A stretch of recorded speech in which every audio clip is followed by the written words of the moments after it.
안녕하세요. 행복씨앗입니다. 오늘도 시장을 정리하면서 하루를 마무리하는 시간을 가져볼까 합니다. 오늘 우리 시장은 코스피도 코스닥도 하락 마감했습니다. 코스피는 1.1%, 코스닥은 0.29% 하락 마감했습니다. 시장 수급을 들여다보면 코스피, 코스닥 둘 다 외국인하고 기관들이 동시에 순매도를 했습니다. 업종별로 들여다보더라도 외국인, 금융투자, 보험, 투신, 그리고 사모펀드까지 거의 전 업종 이렇게 세력들이 순매도를 하고 있습니다. 세력들이 이렇게 순매도를 하는 것은 뭐 이번 주에 전 세계 21개 국가에서 기준금리 결정이 있습니다. 이미 일본은 기준금리 결정이 됐고 조만간 뭐 연준도 기준금리 결정을 할 거고, 이렇게 금리 결정을 한다는 것은 돈의 방향을 좀 바꿔보려고 한다 이 말이에요. 그런 불확실성이 있기 때문에 일단 좀 챙겨놓고 보자는 심리가 시장에 확산되고 있는 것 같아요. 연기금 쪽에서는 확실히 국민연금의 기금 운영 방향이 좀 바뀐 것 같습니다. 이제 순매수가 들어오고 있죠. 또 그리고 기타계에서도 최근 들어서 순매수가 좀 들어오고 있는데, 기업들이 생각을 할 때 우리나라 기업들 주가가 좀 싸게 느껴진다 이렇게 볼 수도 있는 거예요. 아니면은 정부에서 자꾸 밸류업 이야기하다 보니까 자사주로 좀 매입하는 거, 이런 거 그렇게도 생각해 볼 수가 있겠죠. 여튼 뭐 기준금리 결정이 전 세계 21개 국가에서 뭐 있다, 예고돼 있다 보니까 투자자들이 일단 좀 챙겨놓고 간다 이런 생각인데, 여러분들 이 금리 결정은 그 나라의 돈의 양에 영향을 미칩니다. 예전에 말씀드렸다시피 이거 환율입니다. 그 1달러가 1,000원 한다라고 했을 때 한국 돈 그리고 달러입니다. 그러면은 지금 적당하게 1,000원 정도 돼서 그 균형점에 왔다 이 말이에요. 그런데 이 달러가 빠져나가 버렸다. 그러면은 원화에 비해서 달러가 좀 적죠. 그러니까 그 교환 비율이 좀 올라가죠. 여기 환율이 상승한다 이렇게 보시는 게 됩니다. 자, 그러면은 기준금리 결정은 여기 그 나라의 돈 그리고 해외 돈 이런 걸 같이 이제 맞춰놓고서 생각을 하게 되는 거예요. 그러니까 어떤 나라에서 달러가 밖으로 빠져나간다, 환율이 이렇게 오른다 이 말이에요. 그러면은 그 나라에 있는 돈이 줄어들겠죠. 왜냐하면 이건 상대적인 내용들이고 여기서는 그 나라의 돈이 줄어들다 보니까 돈을 좀 공급을 해줘야 되겠지요. 그러니까 공급을 어떻게 하느냐, 금리 인하를 통해서 돈을 공급하게 되는 거예요. 기준금리를 동결하면은 뭐 일단 좀 지켜보게 되는 걸 거고요. 그러면은 반대로 그 나라에 지금 기업들이 돈을 잘 벌어서 돈이 들어온다라고 하면 환율이 떨어지겠죠. 그러니까 돈을 좀 빼내야 되는 그 필요성을 느낄 수도 있어요. 물가가 오르니까. 그러니까 돈을 좀 빼낸다는 것은 기준금리를 갖다가 올린다 이렇게 보시면 돼요. 그러면 이걸 이제 경제하고 또 맞물려 생각해 볼 때는 달러가 지금 빠져나간다. 그 나라에 돈이 줄어드니까 돈을 공급해야 된다. 이거는 그 나라 경제가 좋지 않다는 거 이렇게 볼 수도 있고요. 또 달러가 지금 들어온다. 그러니까 기준금리를 올린다는 것은 그 나라의 경제가 좋다라는 것으로 해석할 수도 있습니다. 그러니까 이 경제라고 하는 것이 하나의 사안을 놓고서 이렇게도 볼 수 있고 저렇게도 볼 수 있고, 또 같은 것을 어떤 거는 호재로 해석이 되고 어떤 거는 또 악재로 해석이 될 수도 있어요. 그럼 그 나라에 지금 돈이 들어온다, 기업이 지금 돈을 잘 벌어서 들어온다는 것은 경제가 괜찮다는 거죠. 그러니까 금리를 올린다는 것은 사실 뭐 유동성 측면에서는 좀 악재가 될 수 있습니다만은, 초점을 갖다가 경제에 맞추게 되면 금리를 올리는 게 오히려 호재가 될 수도 있습니다. 아니면 유동성에 좀 초점 맞추게 되면은 금리를 올리는 게 악재가 될 수도 있는 거예요. 또 해외로 지금 달러가 빠져나가는 거예요.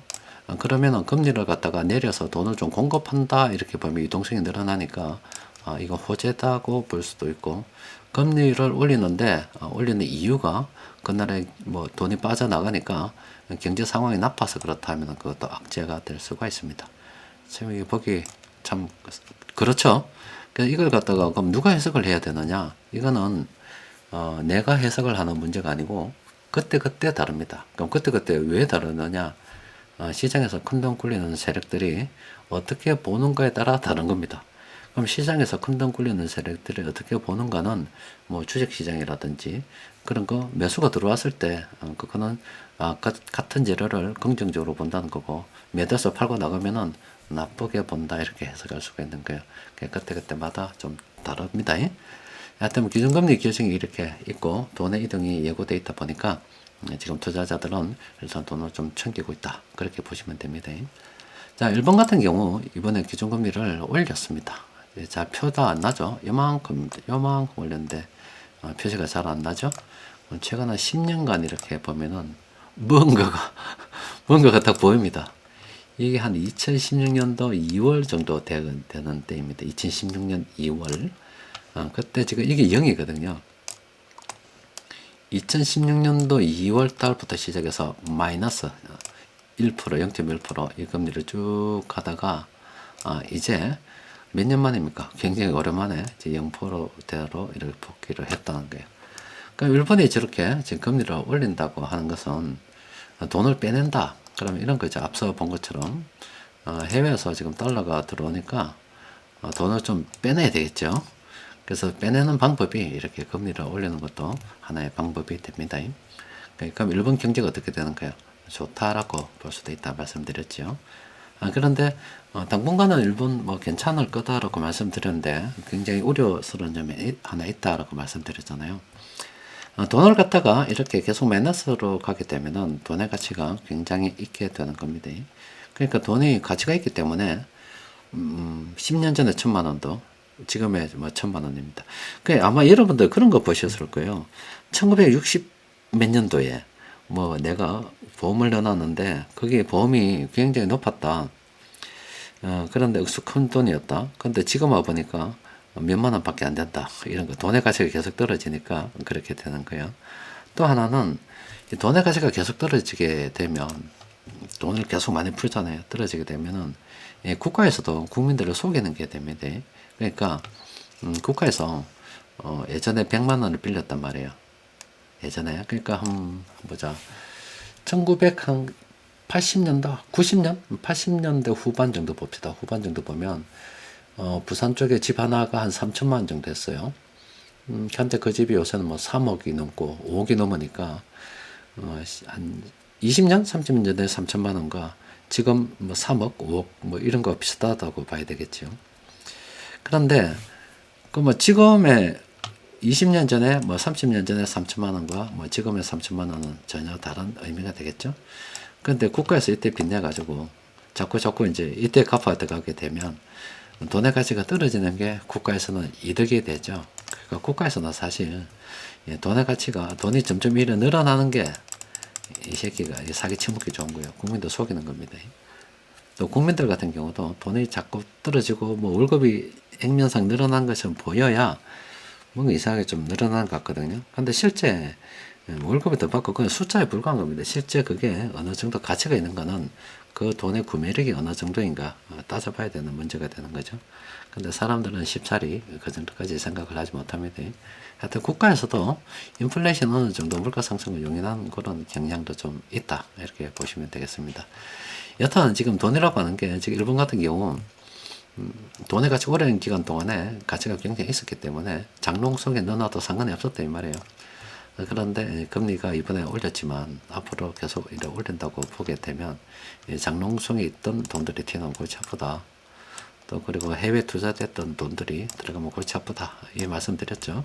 그래서 앞으로 상당 기간 동안에는 여러분들 일본 물가, 또 일본의 환율, 또 일본의 해외 투자 뭐 금액 이런 것들 관심을 가지고 지켜봐야 됩니다. 일본 은행이 아니면 일본 정부가 어느 정도 통제를 할 수 있을지는 모르겠습니다만은 자칫 잘못하면은 저것 때문에 박살나는 수가 있습니다. 이웃 나라에 있는 우리까지 박살나는 수가 있어요.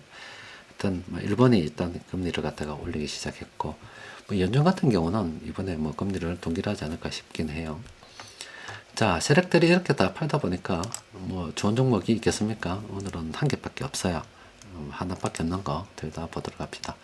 SM이 지금 하락 추세 평범한 구간입니다. 이건 뭐 접근하기 좋지 않습니다. 요때 뭐 요때 지분 경쟁할 때 잠시 좀 이렇게 반짝 좀 올랐었고 그 이후에 뭐 안 좋습니다. SM은 좀 더 기다리는 게 좋겠죠. 여튼 세계 각국 21개 국가가 기준금리 결정을 한답니다. 우리는 그 금리를 쭉 어떻게 결정이 되는가 보고서 대충 그 나라 경제는 어떻겠구나 이렇게 좀 판단할 수도 있을 거고요. 또 그리고 세력들 입장에서도 큰 돈이 지금 어떻게 움직이는지 지금 좀 지켜봐야 되는 수가 있어요. 그래서 일단 오른 거 좀 차익 실현하고 현금 좀 들고 있어 보자 이런 심리가 시장에 작용하고 있다고 보면 돼요. 또 우리는 또 멀리 바라보게 되면은 계속 경제가 발전할 거기 때문에 우리가 이런 조정에 잘 잡아서 기회를 삼아서 물량을 계속 모아가는 그런 시기로 삼아야 되겠죠. 자, 오늘은 여기까지 정리하도록 하겠습니다. 이상입니다.